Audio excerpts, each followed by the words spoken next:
Good morning and welcome to Good Morning Wake County, where we skip the shouting and start your day with something good. Now, even if you don't live in North Carolina, where this podcast is made, if you're listening and you're hearing my voice, I consider you a Wake County neighbor.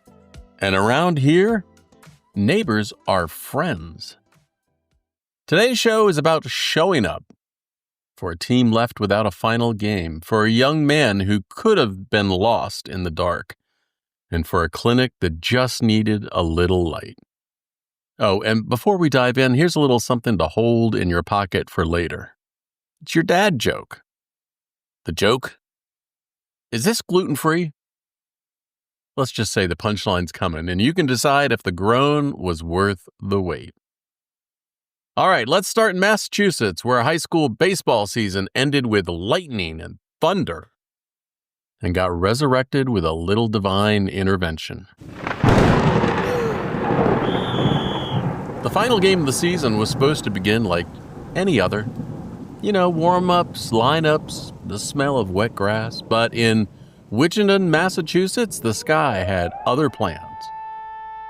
One flash, and that was it.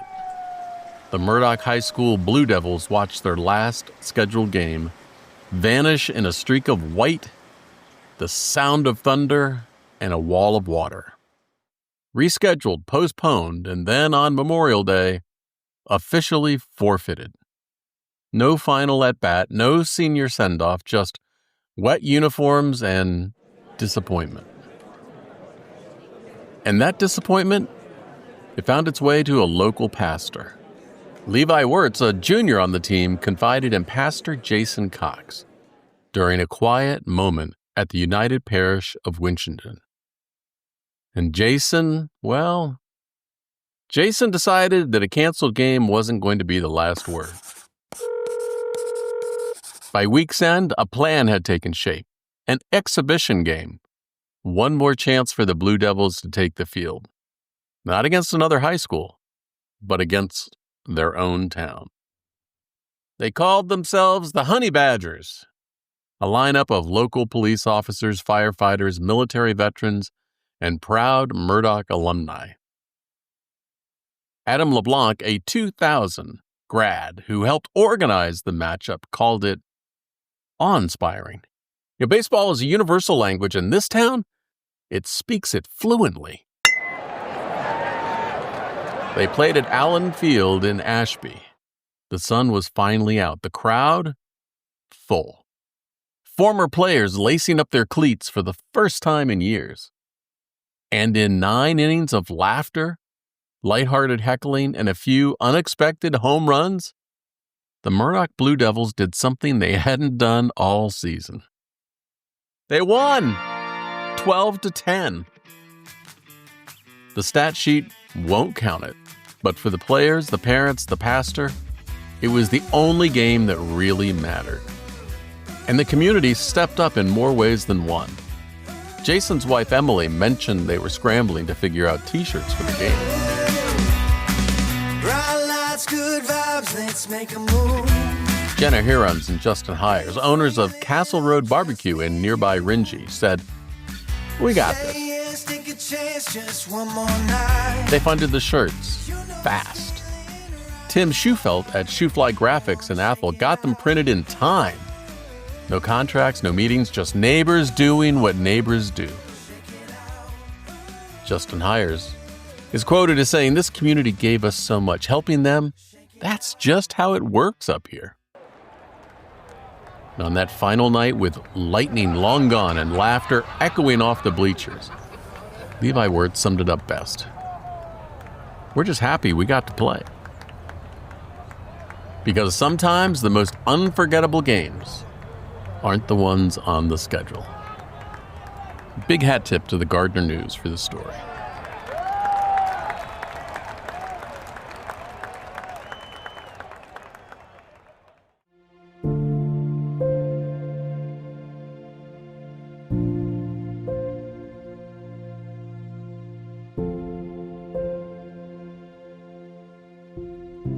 There's a kind of silence in a hospital room at 2 a.m.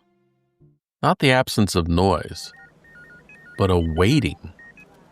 The soft whoosh of machines, the hush of nurse shoes down a hallway, and the stillness of a mother sitting in a hospital chair beside her son, whispering in the quiet night.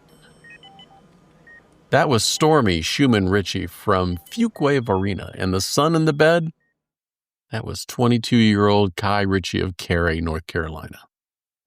Alive, but barely.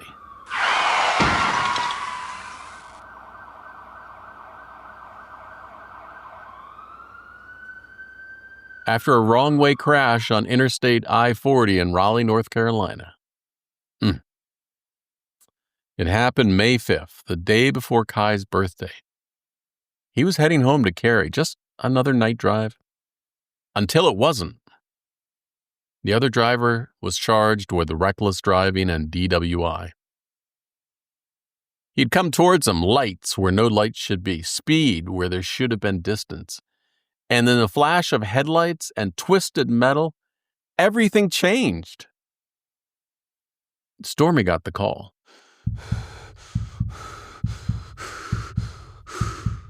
She would later call that first night at the WakeMed hospital the hardest moment of her life. Seeing her son broken in places a mother can't reach.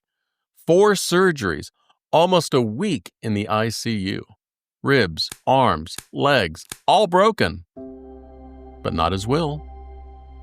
Kai fought back. And the community rallied around him like scaffolding around a fragile structure. His grandmother stayed 8 nights by his side. Meals for the family showed up on their doorstep. Visitors came to see Kai by the handful, 5 a day, sometimes more. Even his first-grade teacher reached out because her son, an officer, was on duty that night and helped save him. And through it all, Kai kept moving, literally. 3 hours of physical therapy a day, learning to walk again, learning to breathe deeply again, learning to hope again. Kai Ritchie said, "My grandma was a great help. I've had so much support. That's just really helped me throughout everything."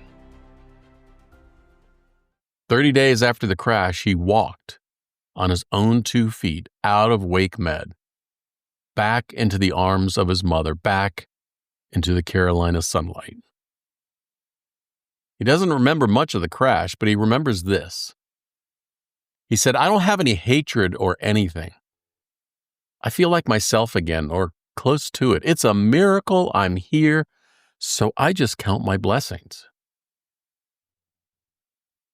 In a world where everything moves too fast, where bad news screams louder than good, stories like this don't always make the front page, but they should. Because miracles don't always look like angels or lightning bolts. Sometimes they look like a mom in a hospital chair, a grandmother's quiet visual night after night, a son broken but walking, and a community that just won't quit showing up.